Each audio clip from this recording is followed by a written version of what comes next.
नमस्कार प्यारे बच्चों साथियों। बोला शिक्षण एक महान पेशा है जो बच्चों के चरित्र, उनकी क्षमता और भविष्य को आकार प्रदान करता है। तो आज की जो वीडियो है उसी शिक्षण पर है, उन्हीं भावी अध्यापकों के ऊपर है कि जो टीजीटी का रिजल्ट है इसमें इतना विलंब क्यों है, कितना विलंब है और क्यों है। एक टीजीटी एक दो साथियों के मैसेज आ जाते हैं तो उन्हीं के अनुसार मैं अगली वीडियो बनाता हूँ। टीजीटी होम साइंस के कुछ एक साथी थे, उन्होंने पूछा था कि जब सभी की कट ऑफ बताई है तो हमारी कट ऑफ या हमारा सेफ स्कोर क्या रह सकता है। तो वहां भी हम थोड़ी सी कट ऑफ के नजदीक पहुंचेंगे। और तीसरा जो हमारा टॉपिक है कि आईटीईपी जो 4 वर्षीय बीएड का कोर्स है उसकी जो डेट है वो थोड़ी सी बढ़ा करके 15 मई कर दी, पहले 30 अप्रैल थी। तो इन्हीं छोटे छोटे 3 टॉपिकों पर हम सकारात्मक डिस्कस करेंगे।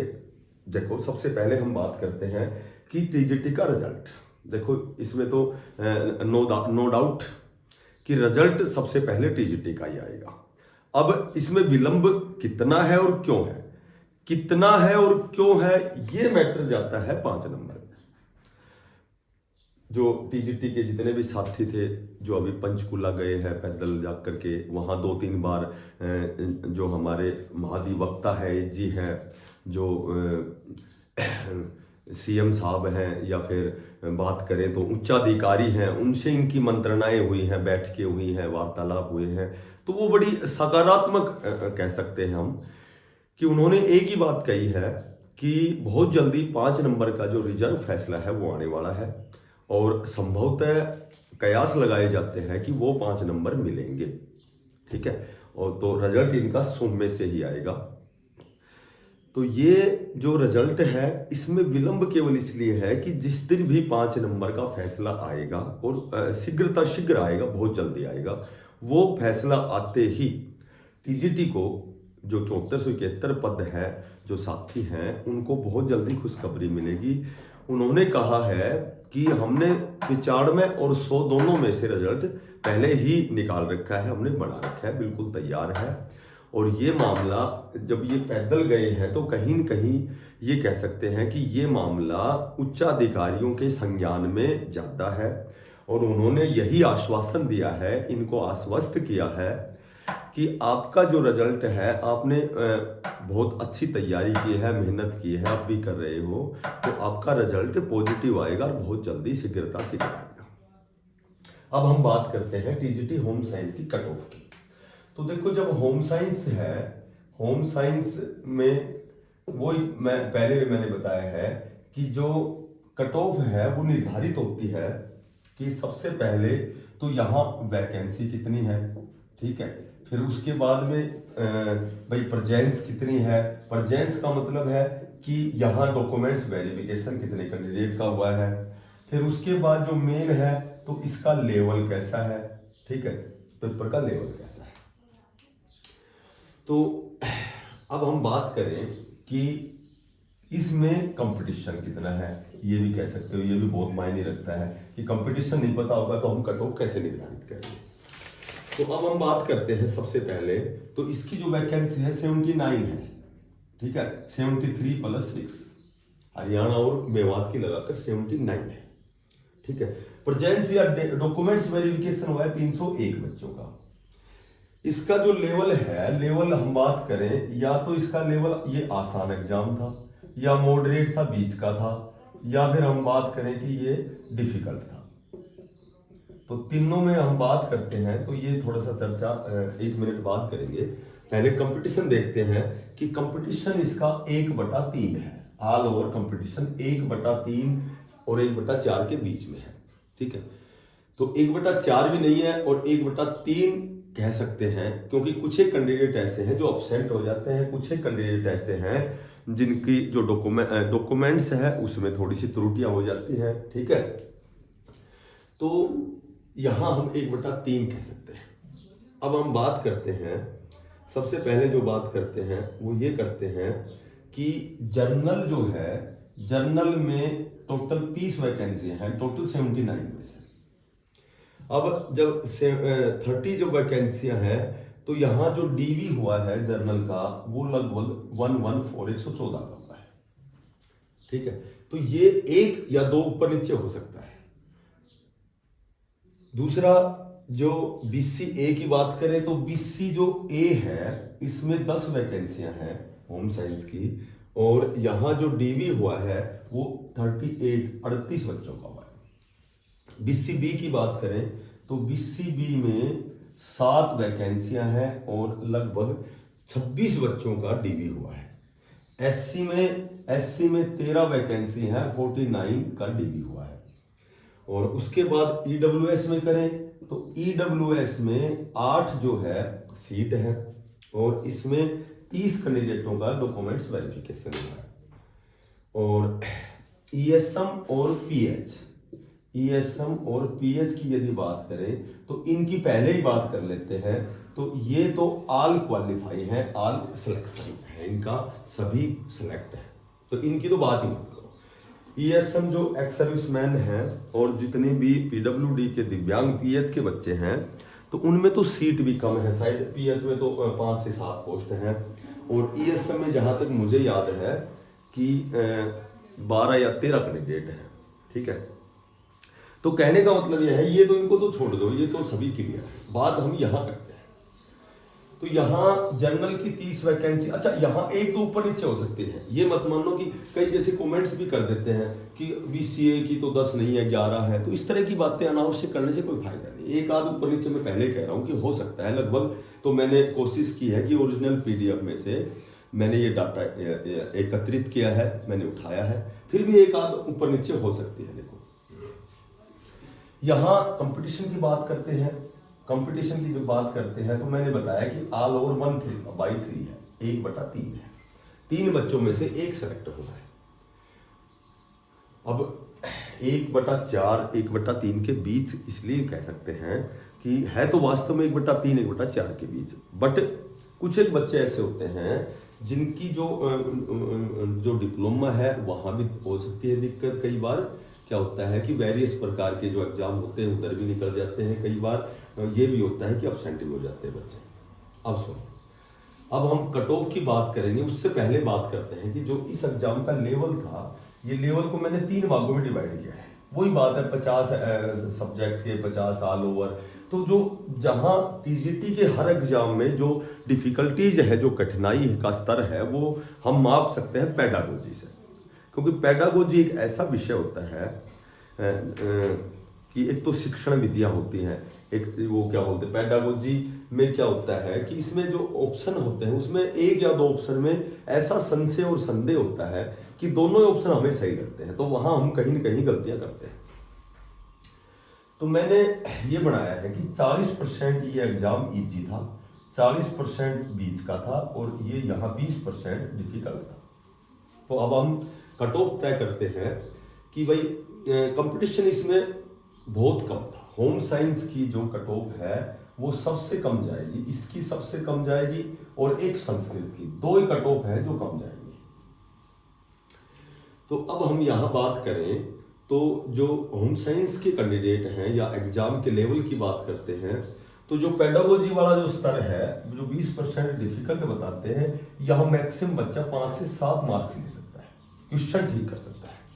ठीक है, यहाँ हम बात करते हैं कि जो मॉडरेट है इसमें वो ज़्यादा से ज़्यादा मैक्सिमम 25 से 30 ठीक कर सकता है, और यहाँ वो ज़्यादा से ज़्यादा मैं कहूँ कि लास्ट मैक्सिमम 30 ठीक कर सकता है।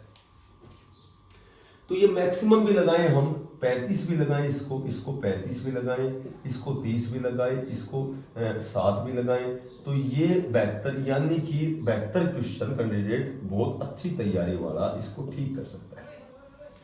और 95 का मतलब है 95 से गुणा करेंगे। तो कहने का मतलब ये है कि ज़्यादा से ज़्यादा हम क्या कर सकते हैं कि यहाँ बहुत अच्छी तैयारी वाला बच्चा आउट ऑफ 100 में से 65 प्लस ले सकता है। तो अब चूंकि कट ऑफ तो एवरेज में निकाली जाती है, तो अब यहाँ यदि हम कट ऑफ की बात करते हैं तो मैं कट ऑफ की, देखो ये तो है नहीं कि केवल आदमी अपना अनुभव एक्सपीरियंस से कोई चीज़ का अध्ययन मनन करके, किसी चीज़ का चिंतन करके, मंथन करके जब पूरी चीज़ों को यहाँ देखता है, कंपटीशन का कितनी सीट हैं, कितने वैकेंसीज हैं, कितनी पेपर का लेवल कैसा है, उसमें परचेंस कितना हुआ, तो वहाँ देख करके मैंने जो आइडिया लगाया है लगभग हम इसकी सही कट ऑफ पर पहुँचेंगे। तो मैंने तो देखो ये लगाया है कि जो जर्नल है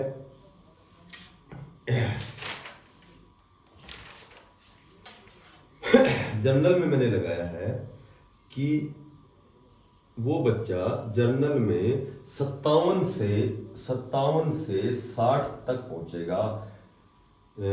हरियाणा और मेवा दोनों में मिला के मैंने ये 3 का गैप कर दिया। अब यहाँ इस कट ऑफ में आप 2 नंबर नीचे भी लगा सकते हो और 2 नंबर ऊपर भी लगा सकते हो, ठीक है। यहाँ जर्नल की 55 भी हो सकती है, 56 भी। मैंने यहाँ पूरा वो बना दिया कि 2 नंबर कम करोगे 55, 56, 57, 58, 59, 60, 61 और 62। तो ये हमारी कट ऑफ बिल्कुल ओरिजिनल रहेगी। आप देख लेना रिजल्ट आए जब। तो मैंने ये जब भी मैं कोई कट ऑफ बनाता हूँ तो जैसे हवा में तीर नहीं मारता, ऐसे नहीं कि सीधा उठाया और सीधा लिख दिया 67, 65, ऐसे नहीं बनाता मैं क्या कि पेपर का लेवल देखता हूँ, फिर उसके बाद उसकी सीट, कंपटीशन, उसकी डीवी सब कुछ देख करके पेपर का वो लगाता हूँ मैं कि भाई यहाँ कितने क्वेश्चन गलत हो सकते हैं बच्चे से। क्योंकि कई बार क्या अमूमन यही होता है कि जब कितना भी अच्छा तैयारी वाला बच्चा यहाँ जब अंदर जाके पेपर में बैठता है तो एक तो उसका जो वहाँ थोड़े कम से कम है ना, वो कंसंट्रेशन तो बहुत बाद में होता है। शुरू में तो ये कह सकते हैं कि 10 से 15 मिनट तक तो उसका जो 1/3 हिस्सा है दिमाग का वो काम नहीं करता, 2/3 से काम करता है। उसके बाद धीरे धीरे जो आगे बढ़ेगा, जो उसका कंसंट्रेशन बढ़ेगा, वो एग्जाम पे केंद्रित तो होगा, तो वहाँ उसका काम पूरा करेगा। और एक बात और होती है कि कई बार हम जब पेपर सोल्व करते हैं तो एक जो पेज होता है उसमें एक क्वेश्चन भी कठिन आता है, एक आध क्वेश्चन कंफ्यूज का, तो धीरे धीरे वो गलत होते चले जाते हैं, ठीक है। तो बाहर पेपर सोल्व करना और अंदर करना दोनों में बहुत बड़ी अलग बात है।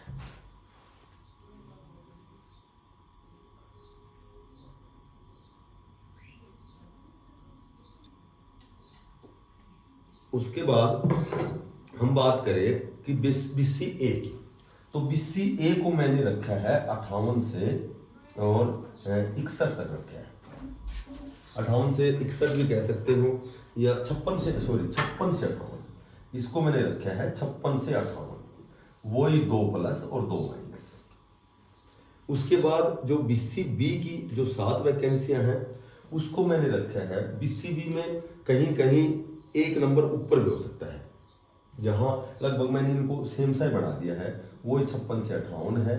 यहाँ आप 55 से 58 कह सकते हो, यहाँ भी वही 2 नंबर 2 माइनस। तो BCB की 1 नंबर ऊपर जाएगी BCA से, ठीक है, या पॉइंटों में भी हो सकता है, बाकी 1 नंबर ऊपर जाती है BCB की। उसके बाद जो SC की है जो मात्र 13 वैकेंसियां हैं, इसको मैंने रखा है 54 से 57 के मध्य में, ठीक है। और EWS है जिसमें 8 वैकेंसियां हैं, इसको मैं BCA की कैटेगरी में रखता हूँ हमेशा हर उसमें।